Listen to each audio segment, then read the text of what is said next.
Let us be very still for a moment, for the message that unfolds in this hour cannot be received by the mind that rushes, or the mind that seeks to accumulate ideas.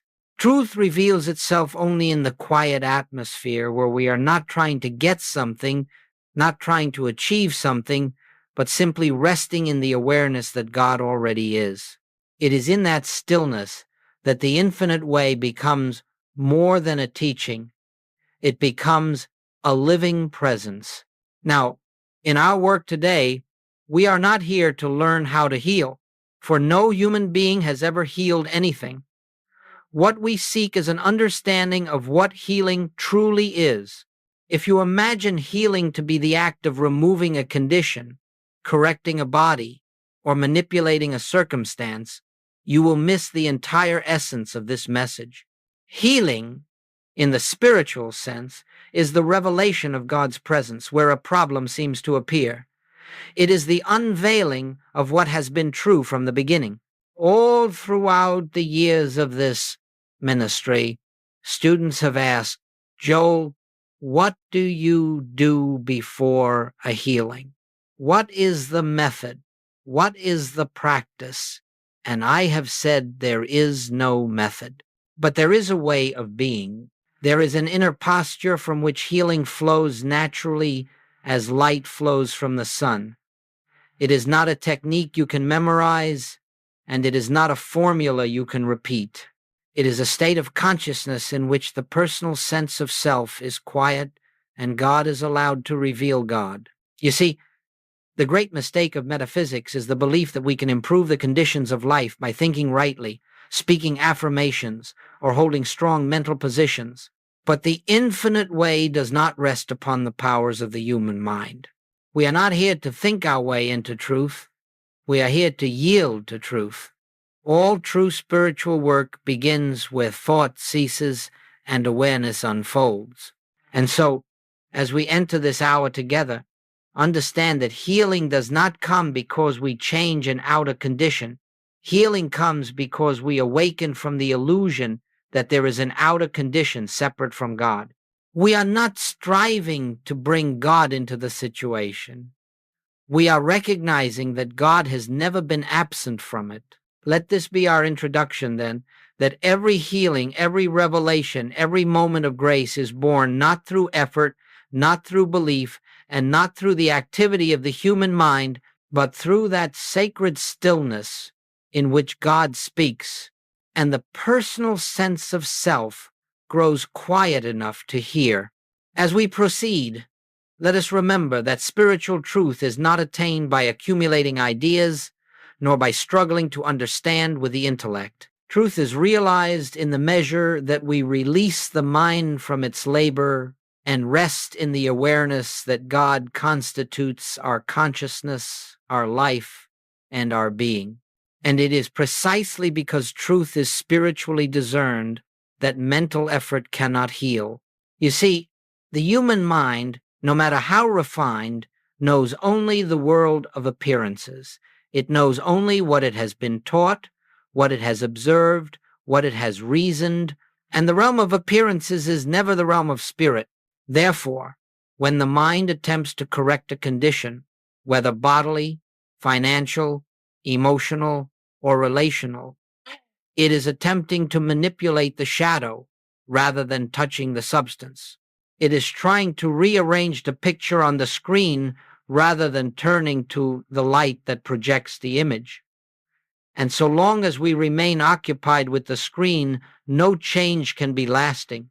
This is why the practitioner who tries to think his way into truth achieves only temporary relief, if any at all, for thought itself belongs to the realm of effect. The human mind cannot touch the invisible cause from which harmony flows. The moment we rely upon thought, upon will, upon direction, we have turned away from the infinite that heals and returned to the finite that struggles. Mental effort arises from fear.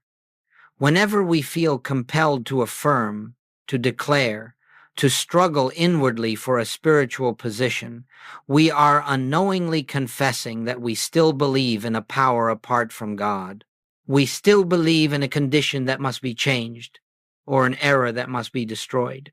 But in the infinite way, we do not attempt to remove error, for error has no law, no substance, no principle, and therefore no power.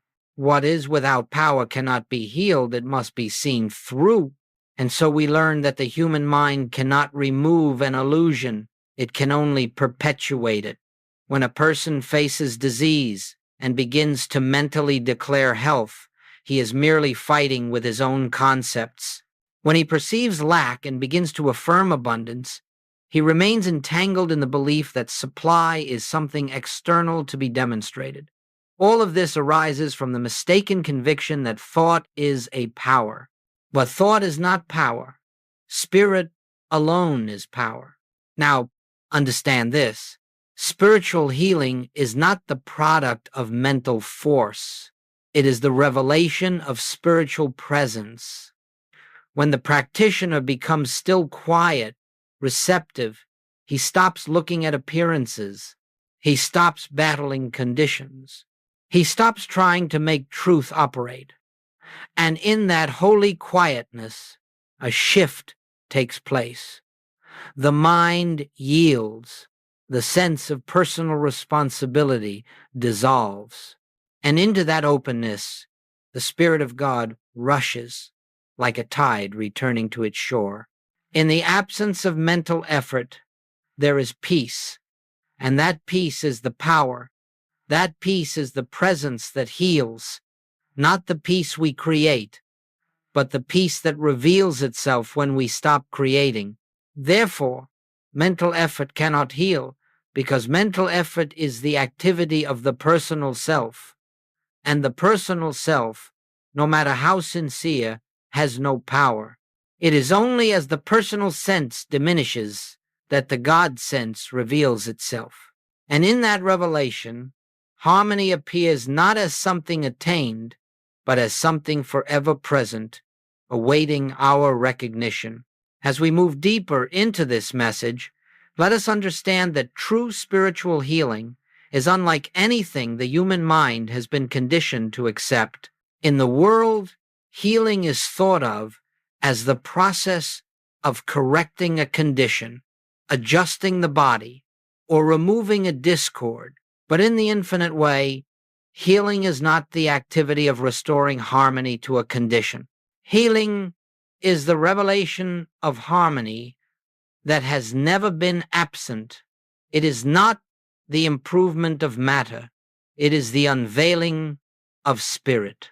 First, let us see this clearly. Nothing in the outer world needs to be changed for healing to occur. The visible form, whether a body, a relationship, or a circumstance, is never the cause of discord. It is only the picture on the screen of consciousness. And because the picture is but an effect, it possesses no power, no law, no substance of its own. To try to change the picture is to work in the wrong direction entirely. In true healing, we turn from the appearance. We withdraw our gaze from the body, from the condition, from the reports of sense. We release all desire to fix, improve, or transform the external scene. Instead, we retire into the sanctuary of inner stillness, and there we contemplate the nature of God, not for the purpose of changing anything, but to behold the truth that has forever been. The moment we turn inward, we discover a principle. God is the only presence, the only power, the only life. God is not somewhere else, waiting to be invoked. God is not standing apart from the condition, waiting to be brought into it. God is the very substance of being, the essence of every form, the life of every individual. Therefore, to recognize God is to recognize the perfection that is already present behind the appearance. This is why Joel never treated a condition. He never addressed a disease. He never worked on a problem. He turned entirely away from the appearance. because he understood that the appearance is not the reality. He did not heal a sick man. He recognized that behind the appearance of a sick man stands the perfect spiritual identity of God's own being. And it was this recognition that dissolved the appearance. Spiritual healing is never directed outward. It is the shift within consciousness that reveals the harmony already established in God. When the practitioner perceives the truth, when he sees through the illusion of a separate self, a material condition, or a second power, the appearance changes of its own accord, not because the practitioner has changed it, but because the false belief has been dissolved. It is like watching a dream fade upon waking. When you awaken, the dream does not need to be corrected. It simply loses its seeming reality. In the same way, when we awaken to the truth that God is the substance of all being, the dream of discord disappears.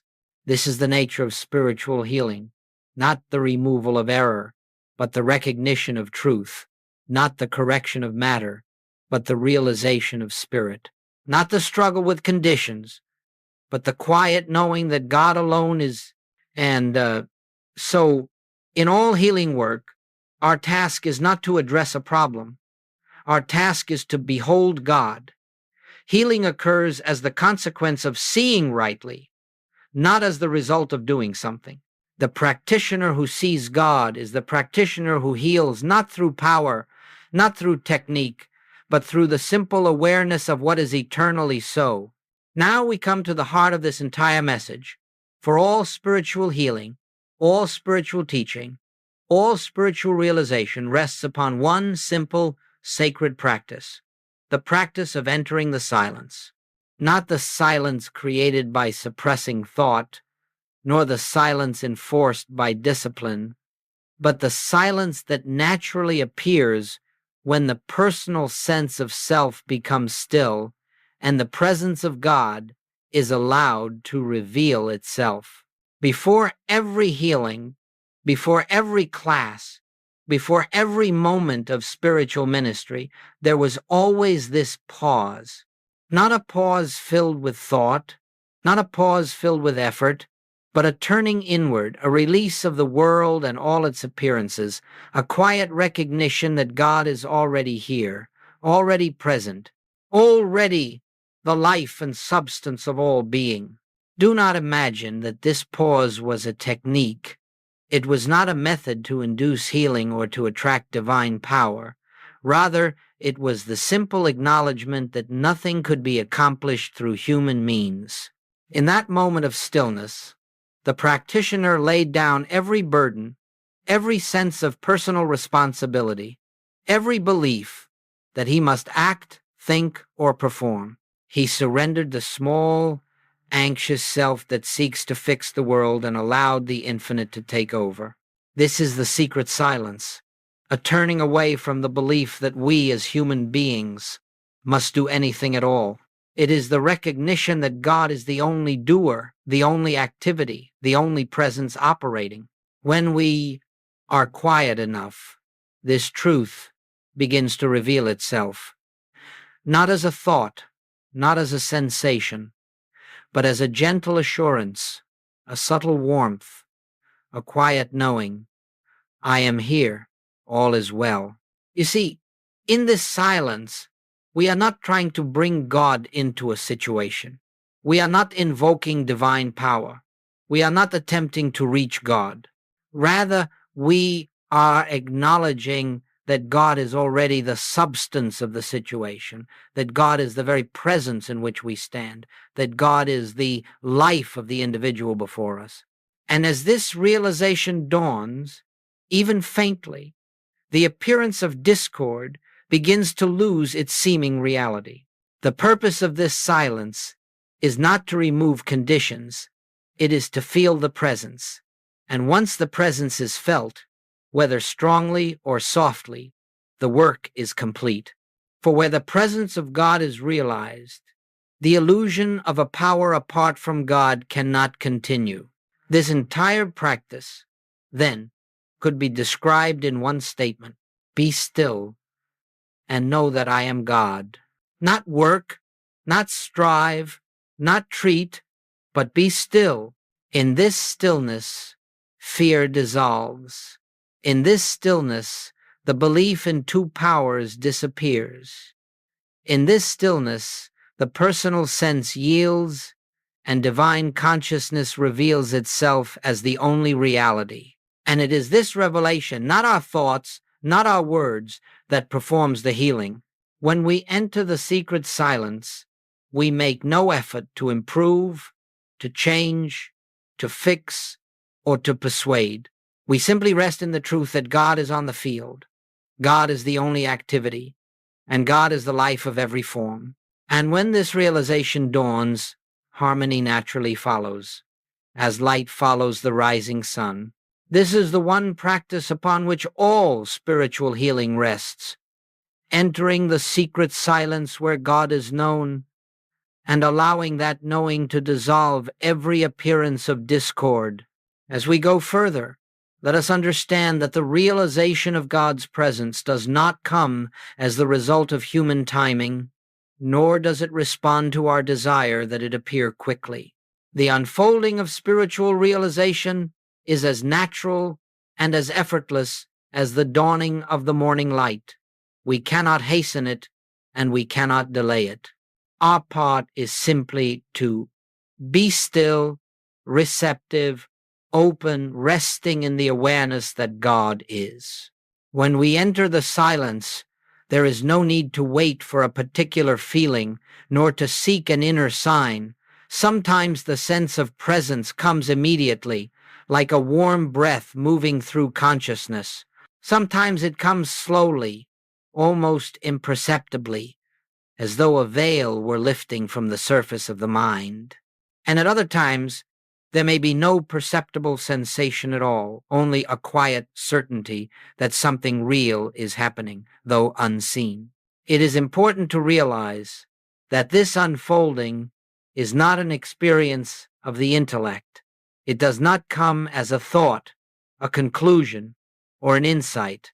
Rather, it is an inner shift, a change in the atmosphere of consciousness. Without effort, without thought, the fear that once seemed present begins to dissipate. The concern that gripped the mind loosens.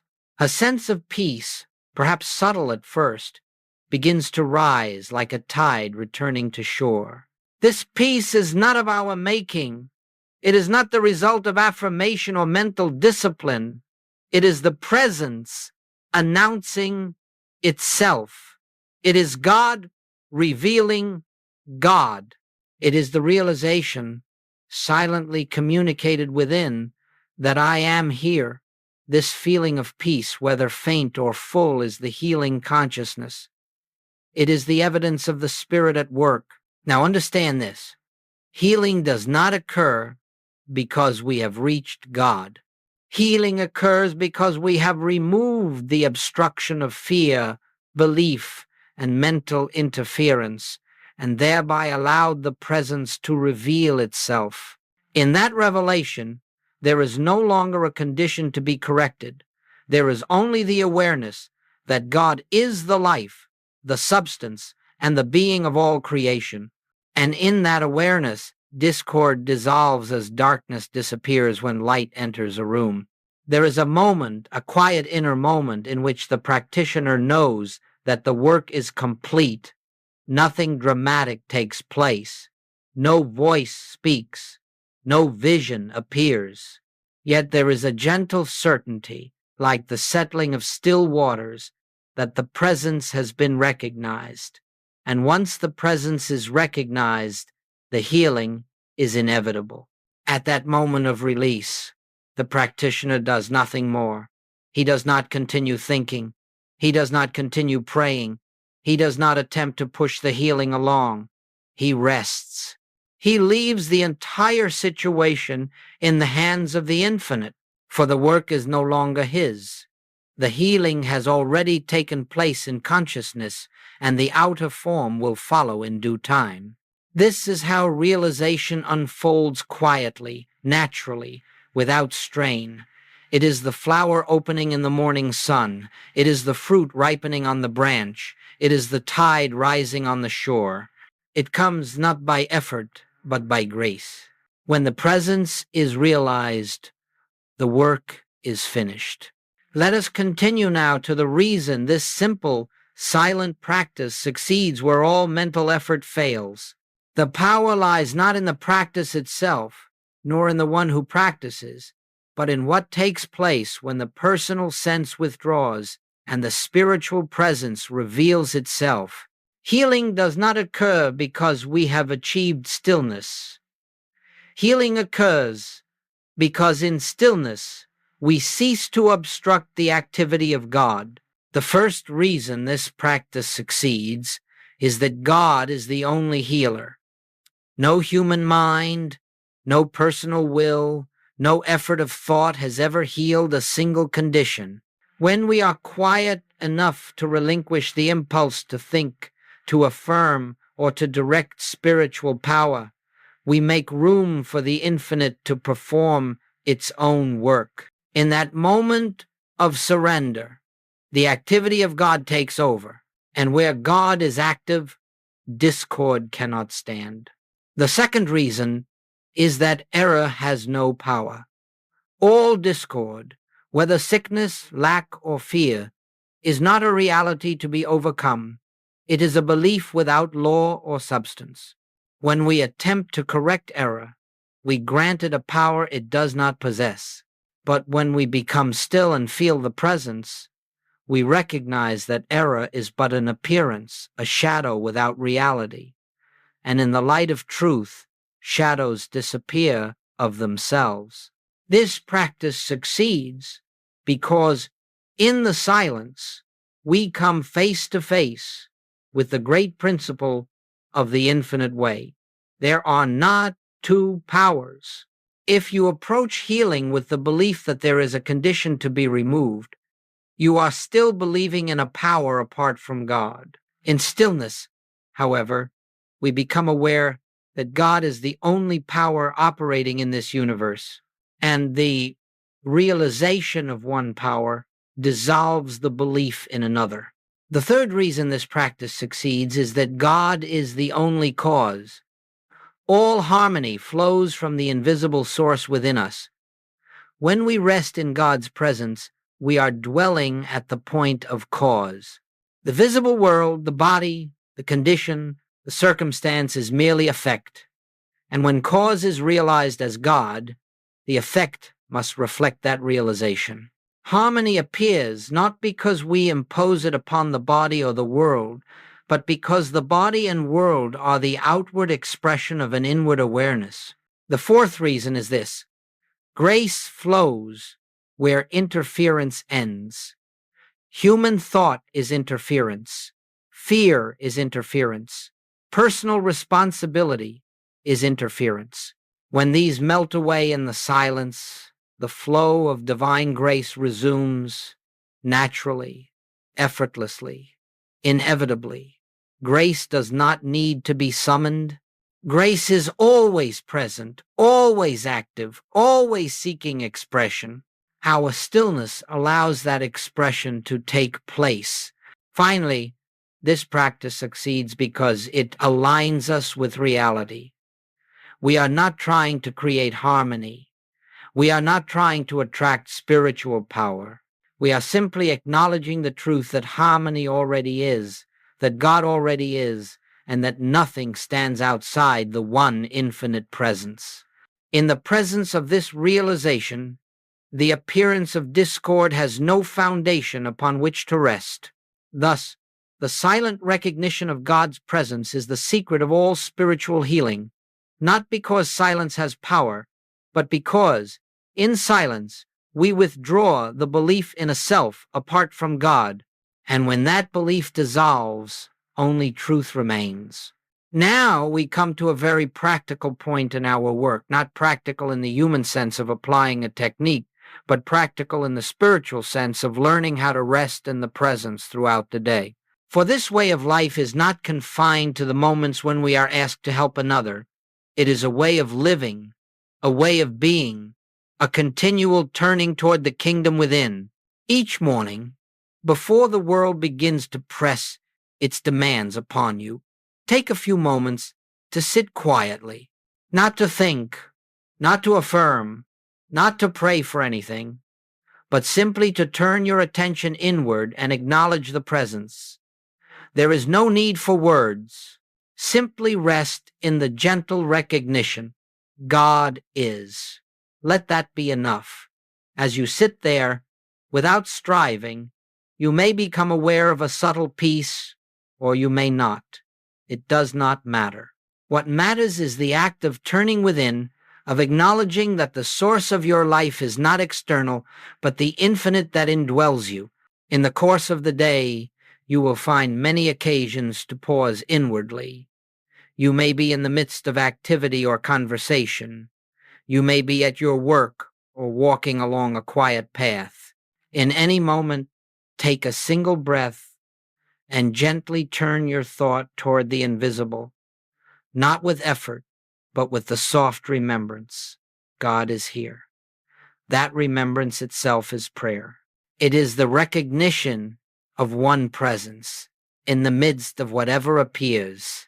Do not imagine that you must set aside long periods for meditation or silence. What is essential is the quality of awareness, not the length of time.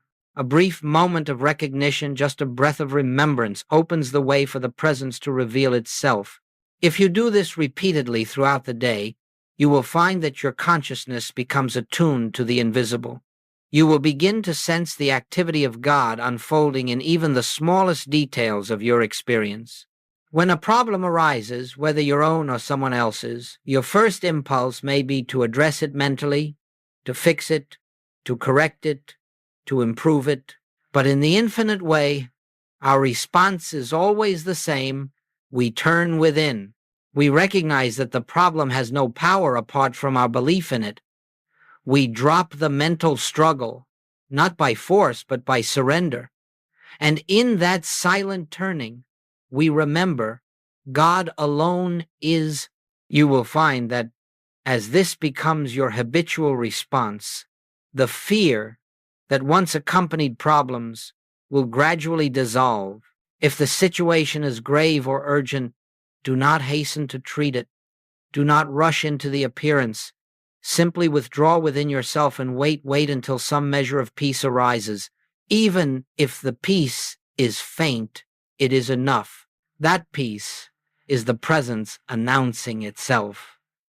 It is the assurance that God is on the field.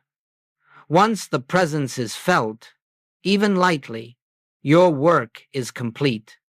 The rest belongs to God. In time, this practice becomes second nature, not as a discipline, but as a way of living, a way of seeing. You discover that you carry within you a sanctuary of peace that is untouched by the world. And from that sanctuary, you meet all experiences, not with fear and resistance, but with quiet confidence in the one presence, the one power, the one life.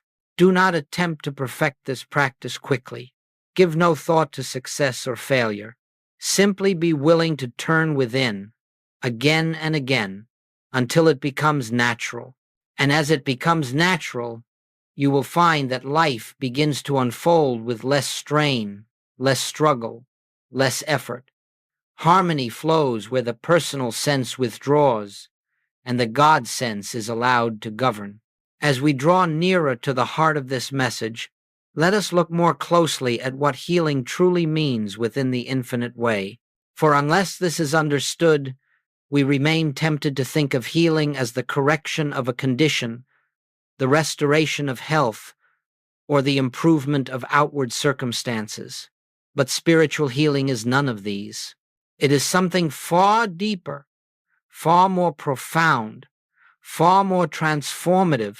Healing, in its true spiritual sense, is the moment in which the presence of God is realized in consciousness. It is the instant in which we perceive that what appears as discord has no law, no substance, no power, and no reality in the presence of God.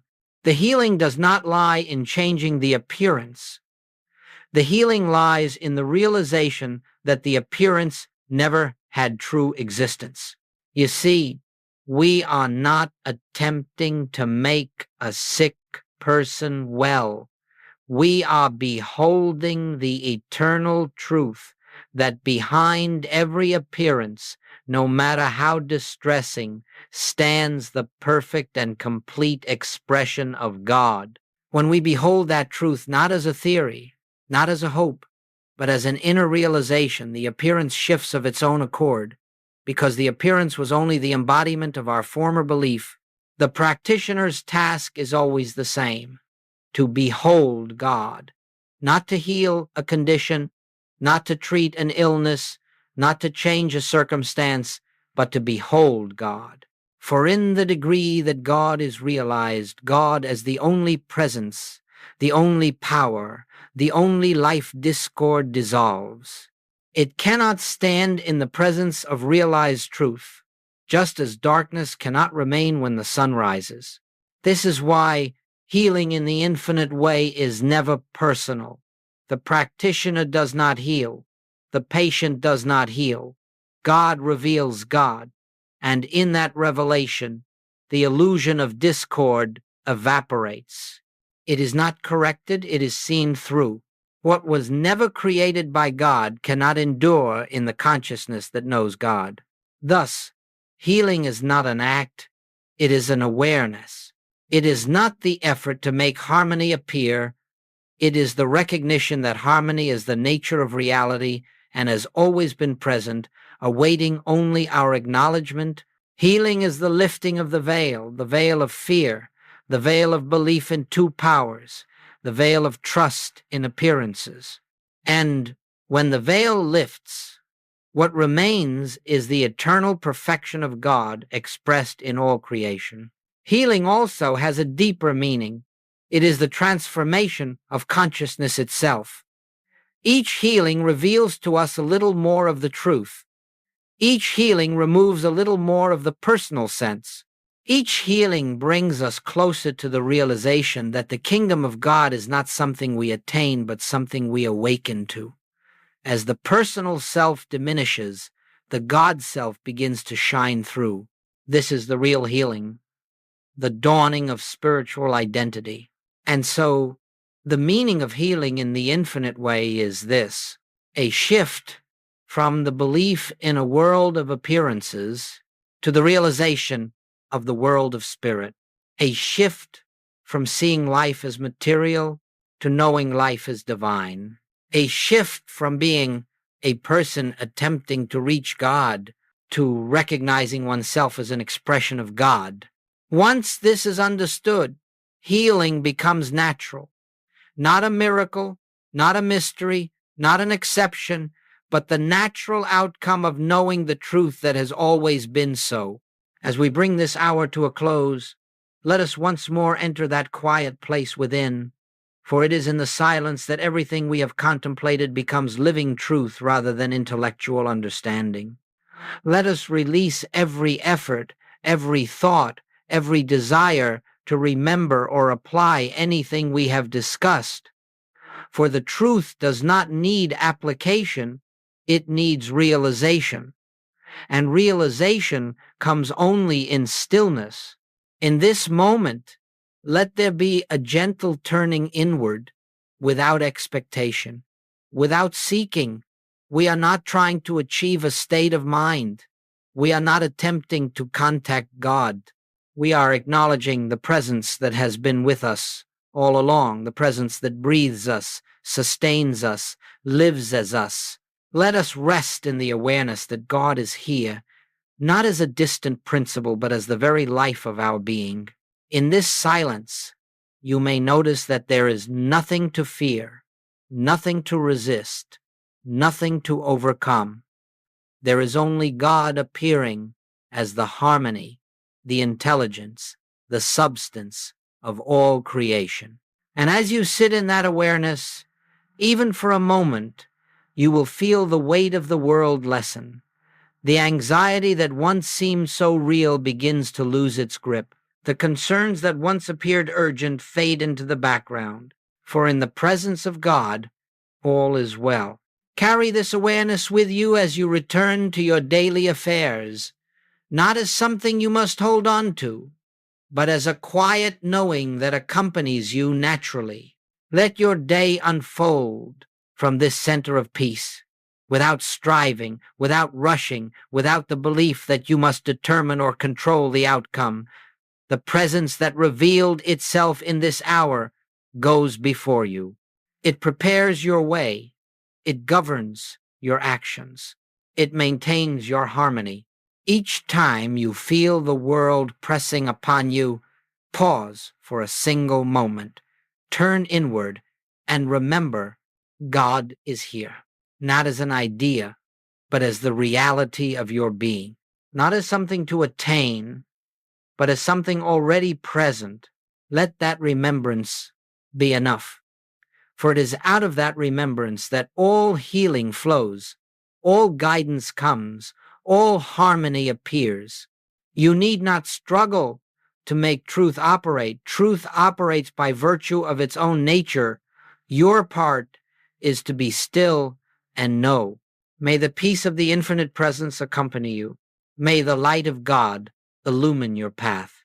May the grace of God unfold your days gently, effortlessly, naturally, and in that grace, may you find the freedom, the rest, and the inner assurance that come only from knowing I and the Father are one, always, forever, without separation.